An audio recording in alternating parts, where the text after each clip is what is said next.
How's everyone doing? For those of you who don't know me, my name is Miles. Now, I have been dying to review the series premiere of Legion. I've had some camera issues, I've had some mic issues. Fuck it, let's go. Let's get started with this review of Legion.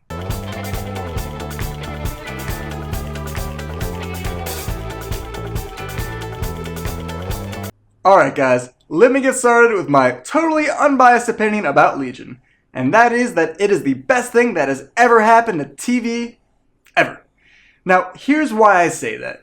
First of all, I'm pretty sure that FX and Marvel agree with me, seeing as how we saw this advertised all over the place for months. Not only that, but they just teased it. They didn't give anything away. I watched the trailer and the teaser for it right after I saw the episode. They gave nothing away. And what a show to do that for. The plot is far and away my favorite thing to take away from this first episode of Legion. Not to give too much away, but the whole mental institution part of Legion is just crazy. Sure, a lot of superheroes come from tragedy, but the fact that Legion was literally convinced that he was crazy for a greater part of his life adds so much to the character that I never thought I would see anything like it anywhere. 2, the production quality. It's a TV show. Legion is a TV show, and it seems like a movie. I don't quite understand why. I think it's just the high production shots, as well as some very, very good CGI. There's only a couple CGI moments in the whole TV show where I kind of thought it could be done a little better. But my goodness, it was great. Last but not least, the cast. I think it is very, very, very well done. You know, I'm not sure what I expected out of the main character coming into the show. But again, just to this one show, he delivered. And everyone supporting him did such a good job. We've got some big names, we've got some small names, and I'm very excited to see how this cast works together and forms together to create the best show I've ever seen. Yes, I know, that is a big step. I am betting that this is the best show of the year, if not decade. I know ever is a little much, but I am making that big statement. Now, a little background on Legion. If you didn't know, because, they gave nothing away in the episode, Legion is from the X-Men universe. That's right, he's a mutant. And in the X-Men universe, Legion may be the most powerful mutant there is. And that is saying a lot. So this is a universe where people just kind of get powers left and right. Like, some of the really, really good ones get like 5 or 6. Let's think about Wolverine here for a second. Wolverine has claws that come out of his hand, animal instincts, and the ability to regenerate from any wound he gets. There are some little points in the comic book about just how crazy that can get, but Legion might be stronger than all of those. So here's what Legion does in the comic books. He absorbs the persona and ability of anyone he comes in contact with. I think chooses to, maybe not. And then when they are dominant in his mind, the persona that is, he gets to use their abilities. So again, some people get 5 or 6 abilities and they're incredibly strong. Legion gets all of them. I hope that brings to reference some of the things that Legion can do. Now, another thing I want to point out. Early on in the mutant universe, the strongest mutations present themselves first. That means that in a world with almost no mutants and just a couple, they will all be ridiculously, ridiculously overpowered. We think of Magneto, we think of Charles Xavier, 2 of the strongest mutants in the X-Men universe. And Legion is one of those guys. He's one of the big guys. And they even say it in the episode that he might be the strongest they've ever seen. Last thing I want to touch on for background is that we are actually in a parallel universe to the X-Men universe. So what does this mean? It means that we could see any number of things happen. We could see, people come over from the main cast. We could see nobody from the main cast. Everything that I've just told you about Legion, that could all be 100% accurate, or it could all be BS. The producers basically get to decide whatever they want to do in this parallel universe. In my opinion, though, that's the way it has to be. Otherwise, you're kind of just setting yourself up for failure. You have to stick to a script. You have to bring in Xavier. You have to bring in Wolverine. Have to bring in Cyclops. This way they can do whatever they want. So let's start off with some of the story details from episode 1 of Legion. And of course, we can start off with the main character, because why not? So Legion is institutionalized for the better part of his adult life. And we get to see why throughout the episode. He hears voices in his brain. He's convinced that he's insane, because who wouldn't be convinced they're insane? He thinks that he flies, he hears voices. He starts it at a young age. He starts acting out. You see him drinking and kind of, messing around with the cops. So he goes to a psychiatrist. They give him some pills, and he starts shaking it. Now, my take on the shake is that he doesn't need the pills. What he needs is something to quiet out the voices in his brain. And I think that is pretty profound. I kind of want to know what all of your guys' opinions on that are. If you guys think it's something different, or if he's just a little bit crazy, and that's why he likes to hear the rattle as comfort, something like that. I know we've learned almost nothing, so there's so many possibilities so far. Let's talk about the devil with the yellow eyes. This is probably the creepiest, most thrilling part of the episode. I mean, what is that creature? It doesn't seem human to me. But then what could it be? We haven't seen any aliens, so kind of gotta be human. So it's more than likely a mutant. My question is, I've discussed Legion's powers before in the comic books. Now again, we are in a parallel universe. His powers could be unlimited. He could have 5, he could have 6. He could not even have the same powers as the comic books, but still be able to hear voices as one of his powers. My guess is, though, that yes, we always see that little yellow devil whenever something bad is about to happen.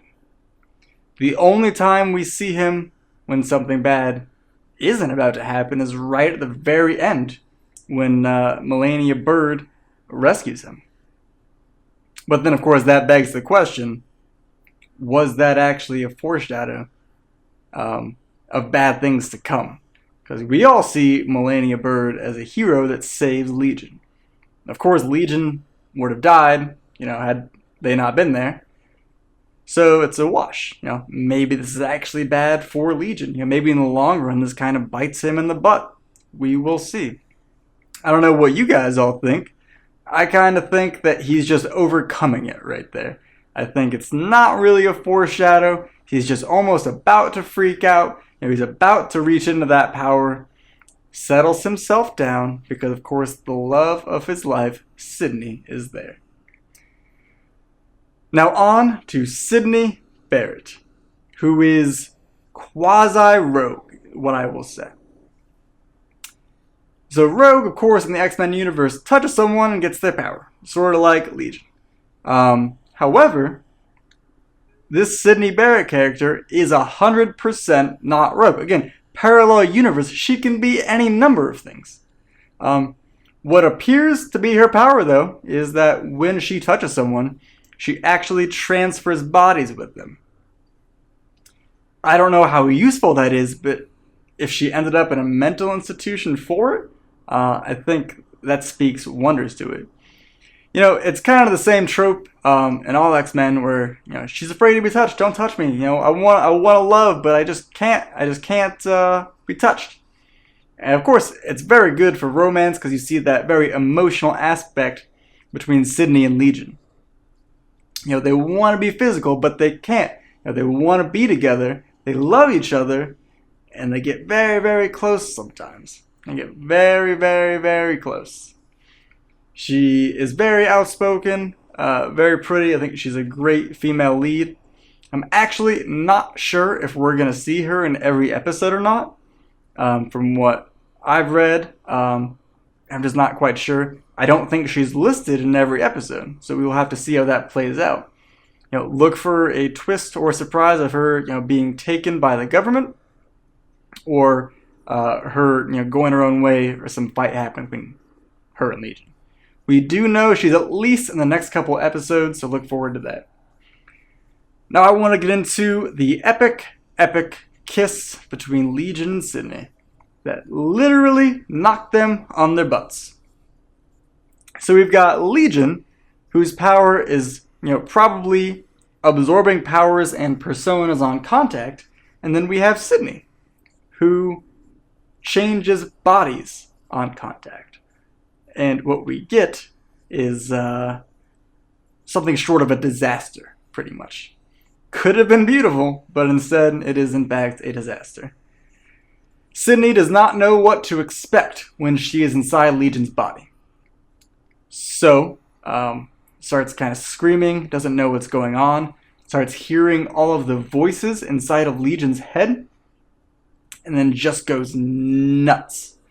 Just goes absolutely crazy. The room turns red, and then we see the disaster zone. We see people locked inside of rooms with no doors. The doors are completely gone. And I have to wonder, again, is this the Yellow Devil's power, or is this something else? Does Legion actually have more powers already? I am curious of that. We know he's at least got the, F shit up power, but we don't know if he has anything else. And then, of course, what kind of led to this whole government thing, as if that wasn't enough. They bring it back that Aubrey Plaza's character gets trapped inside of a wall and dies. So Aubrey, as it seems to me, is a non-mutant. But she does get trapped inside of Legion's mind. So my take on that is that part of her will always live on through Legion. She might be dead, but her spirit is living. Now the question comes, did she have any powers? It seems to me like she's a title character. Now, they could have her input some crazy thoughts into Legion every now and then. Very possible. But my guess is if they're trying to make her a real character, which I think they will give her some sort of power. What could that be? I'm not sure. I don't know if you guys have any ideas, but please let me know. She definitely did seem actually crazy, though. So maybe I'm wrong. Who knows? So now, let's talk about the government. So the government in X-Men has a very strong role. The vast majority, or outspoken majority anyway, believe that mutants pose a threat to humanity. They believe that mutants will rise up and kill all the humans, so they are on a hellbent rampage to eradicate mutants, or at least cure the disease. And this is a very transparent theme throughout X-Men about race and equality. Two opposing sides, both different. They should come together in harmony, but both sides are working against, the majority in the middle who are trying to make peace. There are some very powerful mutants, Magneto for one, who would love to see people be eradicated. They believe that mutants should take their rightful throne as the dominant race on Earth. And, we all know there's no reason they shouldn't get together, but to some stubborn people and presidents, they don't seem to get that. Now, the interviewer and David have just amazing chemistry, and I was surprised and sad to hear that he will only be in this one premiere episode. He seemed very important, obviously not important enough as a government official to warrant a second appearance. However, the old man we see the interviewer talking to on occasion will actually be, at least in this season, if not series, for a while. So he seems to be one of the important guys. But my big question about the old man is, what is the deal with that dog? I mean, it kind of seems like it's got some mutant powers. The government does not like mutants, but they have no problem weaponizing mutants or any of the mutant genes.